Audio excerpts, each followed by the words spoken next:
우리 오늘 체크 나갈 거고요.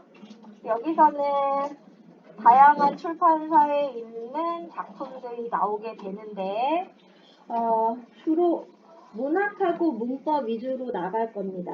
왜냐하면 우리 비문학 같은 읽기 단원 같은 경우에는 우리가 비문학 독해를 같이 나가고 있기 때문에 얘는 안 하고 문학하고 문법 위주로 나가 볼 거예요. 아이고. 자, 그럼 우리 제일 앞에 시라고 되어 있는 부분 봅시다. 페이지는 맨 앞이니까 8쪽.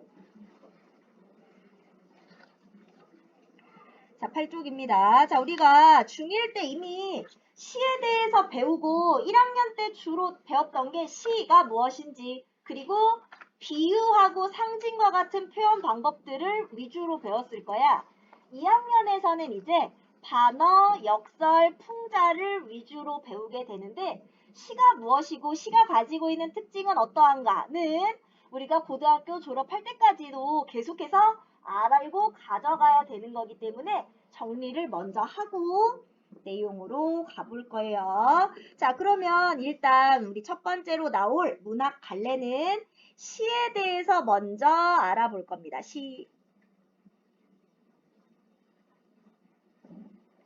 자, 시에 대해서 먼저 알아볼 건데요. 자, 시라는 건 뭐다? 자, 사람의 마음속에 떠오르는 생각이나 느낌을 운율이 있는 언어로 압축하여 나타낸 글을 시라고 부릅니다. 자, 그래서 우리 시의 3요소라고 부르면, 자, 마음속에 떠오르는 생각이나 느낌이 바로 주제가 되고, 자, 이것을 운율로 나타내요. 주제, 운율. 그리고 압축, 짧게 꾹꾹 눌러서 만들어 줄 거야. 그래서 이걸 독자가 읽으면서 이것을 또렷하게 느껴야 우리가 여기서 전달하려는 생각이나 느낌을 알 수 있겠지? 그래서 이 압축하기 때문에 다양한 심상이나 혹은 여러 가지 표현 방법들이 사용돼요. 근데 우리 일반적으로 시의 3요소 하면 뭐냐면 주제, 운율, 심상을 시의 3요소로 뽑습니다. 자, 그럼 시라고 하는 애는 어떠냐? 말의 가락이 느껴지고, 가락은 달리 말하면 리듬. 약간 박자를 타는 듯한 느낌, 노래를 부르는 듯한 느낌이 느껴지고요. 마음속에 이것이 또렷하게 상으로 맺힐 거야. 우리 이걸 심상이라고 부릅니다. 심상. 다른 말로 이미지라고 하죠. 자, 우리 심상, 이미지라고 하면 특히 심상은 마음심의 상상자, 마음의 상이 맺힌다. 또 이미지라고 하면 보이는 것만 생각하는데 여기서 심상, 이미지라는 것은 우리의 감각기관으로 느낄 수 있는 모든 것들, 보고, 듣고, 냄새 맡고, 혀로 맛을 보고, 피부로 닿는 이런 모든 것을 다 심상이라고 부를 겁니다. 또렷하게 오는 거.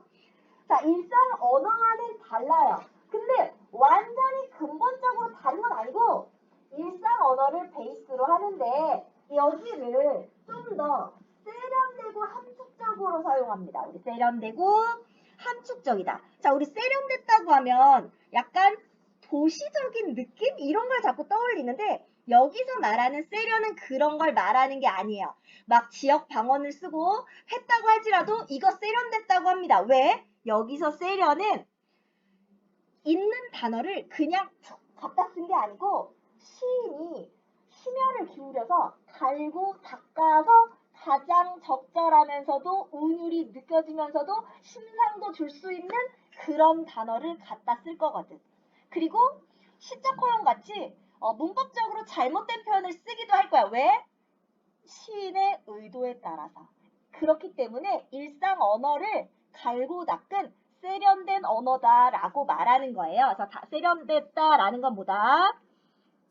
일상의 언어를 갈고 닦아서 사용했다. 이걸 세련됐다고 말하는 겁니다. 그냥 쓴 게 아니다. 작가가 어떻게 하면 좀 더 운율을 만들까? 어떻게 하면 좀 더 느낌이 살까? 갈고 닦아서 썼어요. 또 함축적이라는 말이 나오는데 의외로 함축을 잘 모르는 경우가 있습니다. 우리 1학년 때 상징 배웠지, 상징. 상징이 뭐예요? 하나의 단어가 하나의 뜻으로 해석되는 게 아니라 눈에 보이거나 들리거나 만질 수 없는 추상적인 관념을 여러 개를 다 품고 있죠. 그치? 이게 상징이고 이런 걸 함축적이라고 부릅니다. 여러 가지 의미를 품고 있다. 그러니까 딱 하나로 해석되는 게 아니라 다양하게 해석할 수 있다는 게 함축적인 거야. 자, 그래서 함축적인 시어를 사용한다 라는 것은 다양하게 해석할 수 있다는 것을 보여줘요.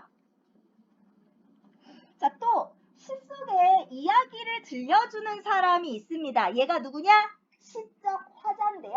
자, 뭐라고 돼 있어? 시적 화자를 내세워라고 말했어. 내세웠다는 건 시인과 같은 사람이 아니라는 거야. 대리인을 내세운 거야. 자, 시적 화자를 내세워서 시인의 생각이나 느낌, 이 생각이나 느낌이 바로 뭐라고? 주제라고 했죠? 시인이 전달하려는 이 주제를 효과적으로 전달하게 됩니다. 그래서 시라는 것은 시인이 전달하려는 생각이나 느낌을 압축된 형식 안에서 운율을 담아서 전달합니다. 이때 시적 화자를 대리인으로 내세울 거고요. 자, 그리고 시어는 일상의 언어를 갈고 닦아서 사용합니다. 자, 그럼 우리 오른쪽에 가시면 시어와 일상어의 차이를 정리해 놓고 있어요. 자, 우리 보통 일상어라고 하면 주로 정보 전달, 그래서 객관적이고 지시적이라고 합니다. 객관적, 지시적이라는 건 뭐게? 예를 들면 문 하면 그냥 왔다 갔다 하는 통로로서의 이 문 그냥 가리키는 역할을 해요. 근데 시 속에서 문이라고 하면 상징적이고 함축적 의미, 예를 들면 이런 거 그냥 왔다 갔다 하는 통로일 수도 있지만 안과 밖을 이어주는 매개체이자 뭔가를 연상하게 만드는 도구일 수도 있고 다양하게 해석될 수 있겠지? 이런 게 상징적이면서도 함축적이라고 말하는 겁니다. 또 일상어는 분명해요. 하지만 시어는 여러 가지 의미를 다 품고 있고요. 일상어는 좀 길다면 시어는 간결하죠. 그래서 얘는 다의적인 느낌도 같이 만들어준다는 거. 자, 그러면 시의 3요소 중에서 운율이라는 게 있었어요. 자, 시라고 하면 제 아무리 산문시라 할지라도 다 운율을 가지고 있습니다. 자, 그러면 운율의 종류가 내재율과 외형율이 나오는데 그냥 한번 그대로 보시면 돼요. 안 내자에 있을 제자에 운율할 때 율입니다. 그래서 시 내부에 그 안에 은근하게 있는 운율을 내재율이라고 부르고 외형율은 바깥 외자에 형식할 때 형에다가 운율할 때 률이에요. 그러니까 형식적으로 형식에 의해서 바깥으로 뚜렷하게 딱딱딱 운율이 보인다. 이러면 외형률이 되는 겁니다. 그래서 자, 내재율이라고 하면 얘는 안 내자라고 했고요. 외형률 할 때 외는 바깥 외자예요. 안에 은근히 있냐 바깥에 있냐. 자, 안에 은근히 느껴지는 운율들은 대체로 자유시요. 형식이 자유로워요. 그래서 시인이 자기가 쓰고 싶은 행의 구분 그리고 연의 구분을 내가 합니다. 이러면 보통 안에 은근히 느껴지는 운율이 느껴지고요. 자, 외형률은 아까 형식할 때 형이랬지. 구체적인 정확한 형식이 정해져 있고 거기에 딱딱딱 단어만 집어넣어서 틀에 맞춰줘. 그럼 바깥으로 운율이 뚝 떨어지겠지. 이런 걸 외형률이라고 부릅니다. 그래서 옆에 가시면 시의 종류에 형식으로 나눠놨는데 우리 정형시가 형식이 정해져 있는 시. 그래서 얘가 외형률이야. 자, 형식이 자유롭거나 혹은 마치 산문처럼 연과 행의 구분 없이 쓰는 시들이 있어요. 얘네들은 그 안에 은근히 느껴지는 운율을 가지고 있습니다. 자, 형식상 정형시와 자유시, 산문시로 나누는데 정형시는 외형률, 나머지는 내재율이다. 자, 그러면 외형률하고 내재율 한번 비교를 해보래. 자, 왼쪽에 있는 게 현대시, 자유시. 자, 얘네들이 이쪽이 현대시,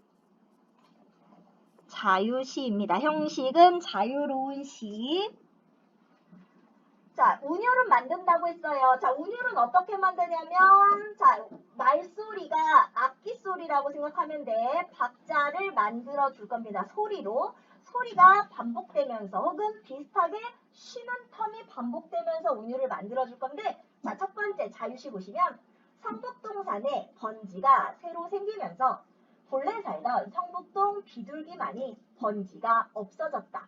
자, 지금 보면 바깥으로 뚜렷하게 보이진 않습니다. 하지만 성북동이나 번지라는 말이 반복적으로 사용되고요. 맨 끝에 뭐뭐다가 반복되죠. 이런 것들이 운율을 만드는 요소로 들어가고 있다. 이런 게 내재율이다. 자, 그럼 외형률은요? 우리 시조 형식으로 나중에 보겠지만 한번 보시면 초장, 중장, 종장으로 이루어져 있고요. 한 장당 4번씩 끊어 있습니다. 이런들 어떠하며 저런들 어떠하리 3, 4, 3, 4 글자 수가 셋, 넷 규칙적으로 가고 있죠? 만수산, 드렁칠기, 얽혀진들 어떠하리 3, 4, 4, 4 가고 있어요. 우리도 자 우리 여기는 3, 이같이 얽혀져 6, 100년까지 4, 누리리라 4 이렇게 들어가고 있어요. 얘는 세 글자 여기는 고정이 되어 있습니다. 다른 데는 약간 한두 글자 늘었다 줄었다 할 수 있지만 종장의 첫 음보는 세 글자 고정되어 있어요. 한 줄을 4번씩 끊기 때문에 규칙적으로 딱딱딱 끊어지고요. 초장과 중장은 한 음보당 3 또는 4 글자 수를 유지합니다. 그래서 외형률하고 내재율을 한번 비교해 봤는데 그러면 운율 어떻게 만들어요? 아까도 말했죠? 자, 소리가 반복되면 운율을 만들어 줍니다. 자, 같거나 비슷한 시어. 시어는 뭐게? 단어 할 때 어야.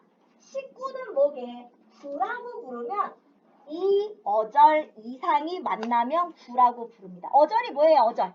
어절? 띄어쓰기.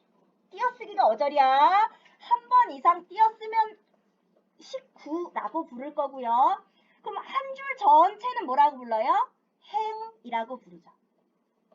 그래서 19라고 하면 꼭 한 줄 다 안 써도 돼. 근데 시행이라고 하면 한 줄 다 써야 돼. 자, 그러면 시어 단어나 19, 이 어절 이상이 반복된다. 지금 보면 투명한 신발, 벌거벗은 임금님 신발, 자 신발 단어가 반복되고 있죠? 바로 시어의 반복. 우리 랩 요즘에 인기 많으니까 랩 같은 거 생각하면 돼. 랩 같은 경우도 말로 리듬을 만드는 거기 때문에 그와 유사합니다. 자, 그러면 같거나 비슷한 문장의 구조가 반복될 때 우리 보통 이런 걸 대구법이라고 불러요.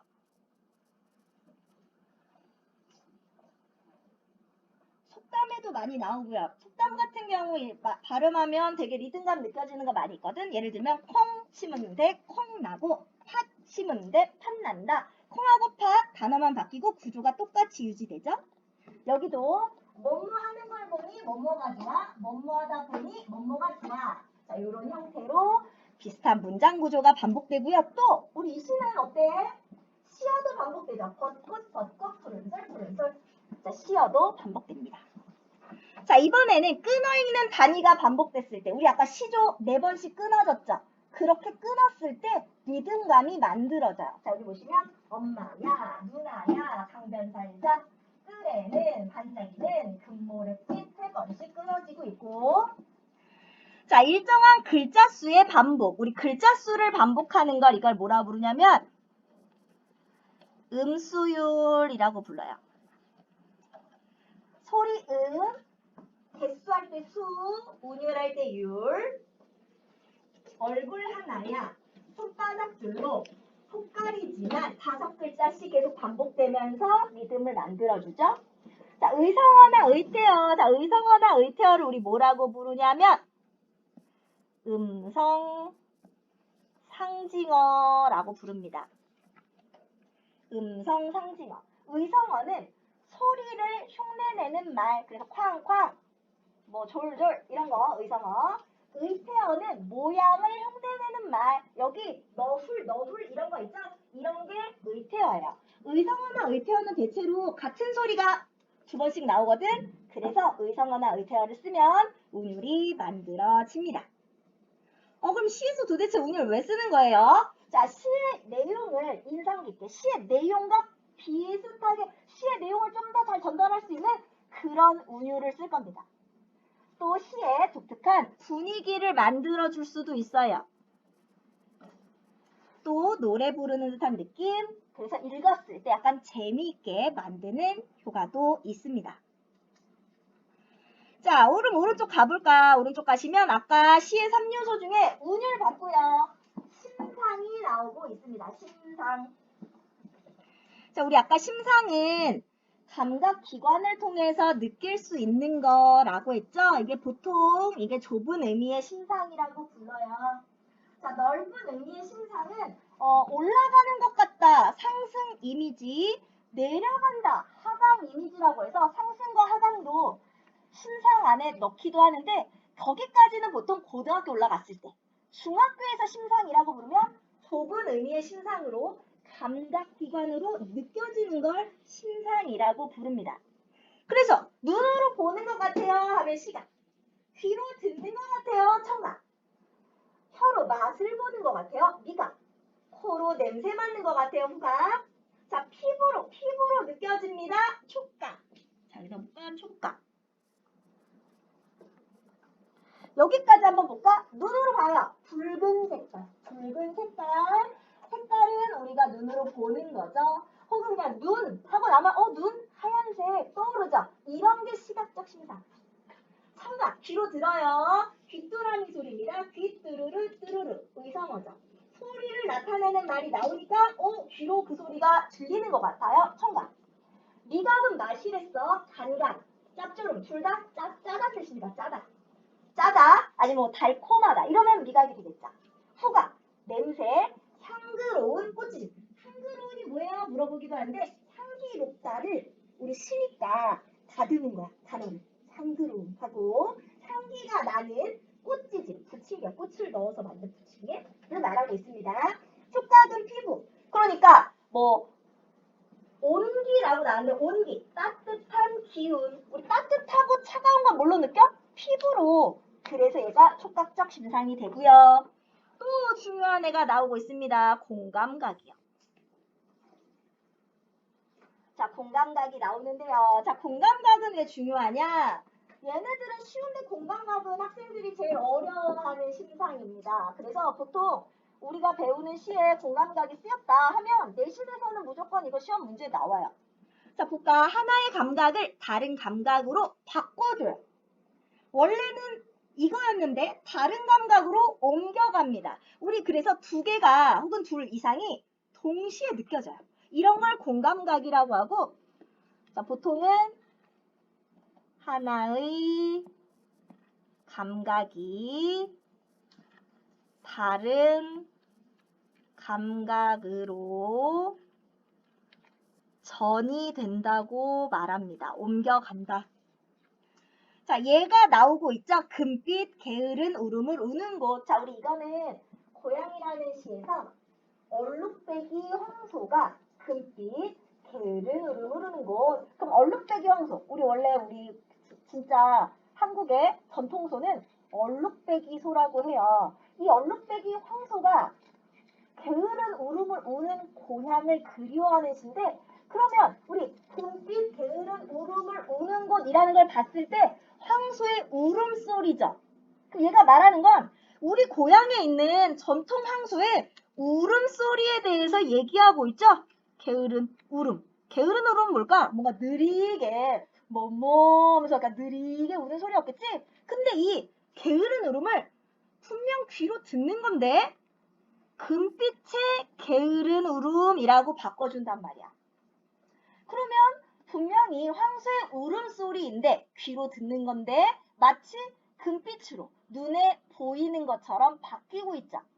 그래서 우리 공감각은 뭐뭐의 뭐뭐화 이런 말을 많이 쓰는데 제일 먼저 들어가는 건 얘가 진짜 전달하려고 처음 말하는 그 감각이 뭐냐? 여기서는 소름 소리니까 청각을 말하려고 했는데 이걸 마치 눈에 보이는 것처럼 바꿔 있죠. 그래서 청각인데 시각화, 화는 될 화자야, 될 화자. 청각인데 시각처럼 바꿔서 시각처럼 되어서 표현됐네. 이게 청각의 시각화입니다. 원래 귀로 듣는 소리인데 보이는 것처럼 바꿔주는구나. 이게 공감각이고 이런 걸 청각의 시각화라고 부릅니다. 청각의 시각화만 있는 건 아니에요. 다른 감각으로 바꿔주면 걔가 바로 공감각이다라는 거. 자, 우리 심상은 마음속에서 이 감각이 떠올라요. 그래서 좀 더 생생하고 또렷합니다. 또 분위기를 만들어줄 수도 있고요. 자, 이게 마음속에 또렷하게 떠오르니까 수상작가냐? 우리 볼 수도 없고 만질 수도 없고 들리지도 않는 그것을 마치 실제로 있는 것처럼 구체화해서 전달할 수 있어요. 자, 그럼 옆에 심상 한번 볼까? 자, 사람들이 착하게 사는지 어떤 마을이란 시예요? 착하게 사는지 별들이 많이 떴다. 별이 많이 떴다 하면 우리 마음속에 뭐가 떠올라? 까만 밤하늘에 별이 콕콕콕콕 박혀있는 모습이 떠올라요. 무슨 심상? 시각지. 그렇지. 별이 떤 걸 보였으니까 시각이죠. 자, 개울물이 맑게 흘러가요. 자, 그럼 이것도 시각이죠. 자, 마을을 이루고 물바가지에 떠담던 접동새 소리 하면 뭐예요? 소리니까 청각이죠? 자, 별 그림자 하면 시각이죠? 그물로 쌀을 씻어서 밥 짓는 냄새가 납니다. 이런 냄새니까 후각이죠? 굴뚝 가까이 내려오던 밥티처럼 따스한 별들이 뜬, 자, 따스한 애만 밑줄 그어지면 촉각이고요. 마을을 지난다. 사람들이 순하게 사는지 별들이 참 많이 떴다 해서 다양한 심상이 나타나고 있습니다. 자, 우리 반화역설 풍자는 다음 주에 볼 거라서 다음 페이지. 자, 우리 시 속에서는 시인 대신 말하는 사람이 있다고 했어. 근데 꼭 사람이어야 되는 거 아니고 동물이어도 되고 물건이어도 돼요. 자, 우리 시적화자는 시 속에 말하는 이로써 시인이 말하고자 하는 생각이나 느낌, 바로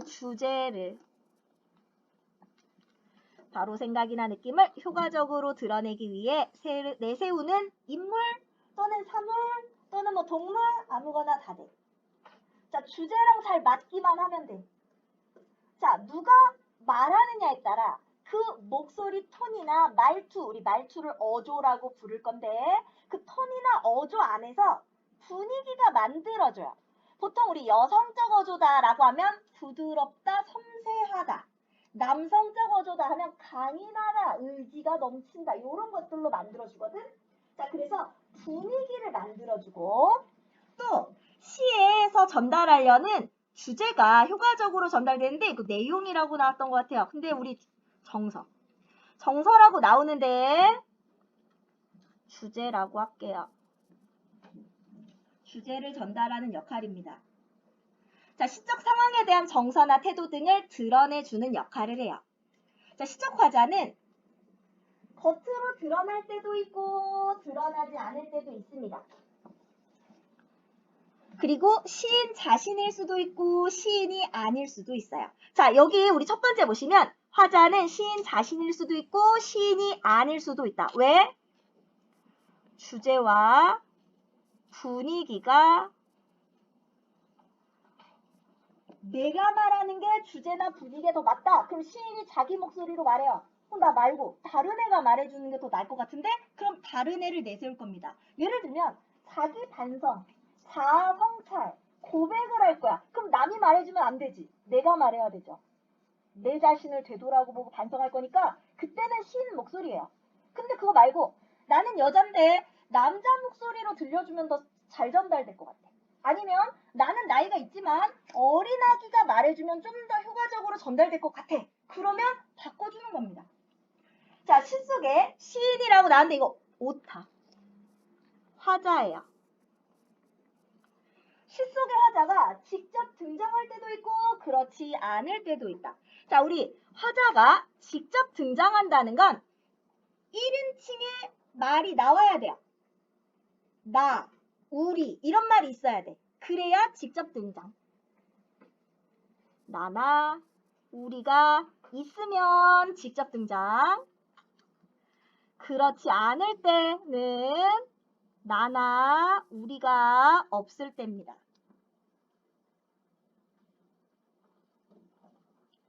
자, 화자가 드러났냐 드러나지 않았냐도 되게 중요한데요. 왜냐하면 화자가 드러나지 않을 때는 대체로 굉장히 객관적으로 멀리서 객관적으로 전달해요. 그래서 화자가 누구냐? 이게 왜 중요하냐? 여기를 좀 볼게요. 시적 화자를 중심으로 시 감상하기, 이게 시 감상할 때 포인트거든? 시를 읽을 때 화자가 직접 드러나 있는지 드러나 있지 않은지를 봐야 돼요. 그래서 제일 먼저는 화자 찾기가 1번이야. 시적 화자가 어디 있고 그리고 어떤 사람이지? 이걸 봐야 돼. 어른인지 어린아이인지 혹은 직접 나왔는지 안 나왔는지 그리고 얘가 어떤 상황에 있는지를 봅니다. 보통 화자가 다 말해줘. 나 지금 이런데 하고 얘기해. 그리고 나서 나 거기서 이런 감정을 느껴. 혹은 나 거기서 이렇게 행동할 거야. 라고 말해줄 거야. 그래서 얘가 지금 어떤 상황에 처해 있고 얘가 거기서 반응이나 태도가 뭔지를 볼 거야. 그러면 그게 뭐게? 그게 곧 주제예요. 시에서 전달하는 주제. 자, 그래서 이걸 파악하고 나면 시인이 말하고자 하는 거, 주제가 뭔지 알 수 있습니다. 여기 나와 있는 예문들은 우리 나중에 볼 거라서 좀 쉬운 예를 한번 들어줄게요. 우리 엄마야 누나야 강변 살자라는 시 알죠? 엄마야 누나야 강변 살자. 뜰 앞에 반짝이는 금모래빛. 얘는 3번씩 끊어지면서 운율 만듭니다. 뒷문 밖에는 갈잎의 노래. 엄마야 누나야 강변 살자. 이거 다른 데 안 나오지? 오케이. 자, 우리 이 시가 나오고 있는데요. 김소월이라는 시인이 썼습니다. 자, 우리 여기서 시적 화자가 직접 나와요? 안 나와요? 안 나와요. 왜? 나나 우리라는 말은 없어요. 자, 그런데 화자가 어떤 사람인지 짐작은 할 수 있어요. 왜? 엄마야, 누나야 라는 호칭을 한다는 걸로 봤을 때 남자야, 여자야? 남자야. 나이가 많아, 어려? 어려. 어린 소년이 말하고 있다는 걸 알 수 있습니다. 김소월은 아저씨예요. 아저씨가 썼으니까 시인과 화자는 일치하지 않아요. 이해돼요? 자, 지금 화자가 직접 나오지는 않았고 어린 소년의 목소리니까 시인과 화자가 일치하지 않습니다. 그러면 우리 화자가 누군지 찾았는데 얘가 어떤 상황에서 뭘 얘기하는지 보세요. 얘가 지금 엄마랑 누나한테 조르고 있어요. 뭐라고? 강변에 살고 싶다고. 자, 그럼 강변은 도대체 어떤 곳인데요? 얘는 강변 살고 싶대. 어떤 곳? 바로 이곳이 강변이야. 뜰 앞에 금모래가 반짝거려. 그럼 어떤 곳? 깨끗한 곳이야. 집문 밖에 갈잎이 사각사각사각 흔들리는 소리가 들리는 정도로 고요하고 평화로운 곳이야.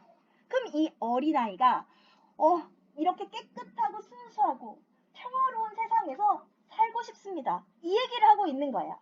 이해가 되니? 화자를 찾고 화자가 어떤 상황에서 무슨 얘기를 하고 있는지 어떤 행동을 취하고 있는지를 보면 주제가 나온다. 바로 어린 소년이고요. 주제는 강변에 살고 싶은 소망인데 강변이 어떤 곳? 바로 순수하고 깨끗한 곳, 그러면서도 고요하고 평화로운 곳. 자, 그곳에서 살고 싶다고 얘기하고 있습니다. 자, 그럼 봐봐. 깨끗하고 순수한 거랑 아저씨랑 어른이랑 어울려, 안 어울려? 안 어울려. 특히 순수하고 또 전쟁의 반대 아주 평화로운 세상을 우리 떠올려 보면 어린 아이들이 까르륵거리고 뛰어다니는 이런 장면이 가장 평화로운 장면이거든. 그래서 주제와 가장 잘 어울리는 목소리는 시인 자신, 어른의 목소리는 아닌 거야. 그럼 누구 썼어? 그래서 가장 순수한 존재인 어린아이, 그 중에서도 소년의 목소리를 빌려서 주제를 전달하고 있습니다. 그래서 우리 시를 감상할 때는 화자를 찾고 화자가 어떤 사람인지, 어떤 상황에 처했는지, 그리고 어떤 태도를 취하고 있는지를 보면 바로 시의 주제를 찾을 수 있다는 것까지 봤어요. 자, 그러면 우리 여기 옆에 텍심 체크 문제만 풀 건데, 앞 페이지에서 4번까지 풀고, 4번까지, 그리고 뒷 페이지에서 7번, 8번만 풀게요. 앞 페이지에서 4번까지, 그리고 이 페이지, 우리 지금 10쪽에서 7번, 8번까지 풀어주시면 됩니다.